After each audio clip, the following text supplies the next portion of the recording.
Ma'am, পিকনিকের বাস চলে এসেছে। মিনা, তুমি এখানে বসো। এই যে তুই হলে গরিব, জাগিয়ে পিছনে সিটে বস। আজ আমরা গরিব দেখে ওরা আমাদের কিছুতে সামনে সিটে বসতে দিল না। বাচ্চারা স্মাইল প্লিজ। আরে দাঁড়িয়ে যাবি না, তুই ওখানে যেতে পারবি না। কিন্তু ম্যাম, ওরা তো ওখানে সবাই গিয়েছে, তাহলে আমি কেন যেতে পারবো না? কেননা এটা হলো ভিআইপি এরিয়া, এখানে টাকা দিয়ে আসতে হবে। আরে প্রিন্সিপাল স্যার, আপনি এখানে কেন? আমি এই পিকনিককে আরো মজাদার বানাতে এসেছি এখানে। এর মানে ঠিক বুঝলাম না। এখন তোমাদেরকে তোমাদের ম্যামকে খুঁজতে হবে, কিন্তু এটা আমরা কিভাবে করব? ওদের হাত ছুঁয়ে।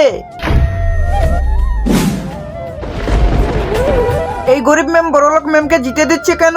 দেখেছো আমার বাচ্চারা কত ভালোভাবে আমাকে চিনে। এই যে ম্যাডাম, আপনি এমনটা কেন করলেন? তাহলে শুনুন স্যার। হে আল্লাহ, যে এই পবিত্র কালিমাটাকে দেখে ভিডিওতে একটি লাইক করে চ্যানেলকে সাবস্ক্রাইব করবে এবং এই কালিমাটা তার বন্ধুদের কাছে শেয়ার করবে। আপনি তাকে পরীক্ষায় পাশ করে দিন। সবাই কমেন্টে বলে দাও আমি। সবাই কান খুলে শোনো, আমি জানি স্যার কোন গেমটা খেলবে।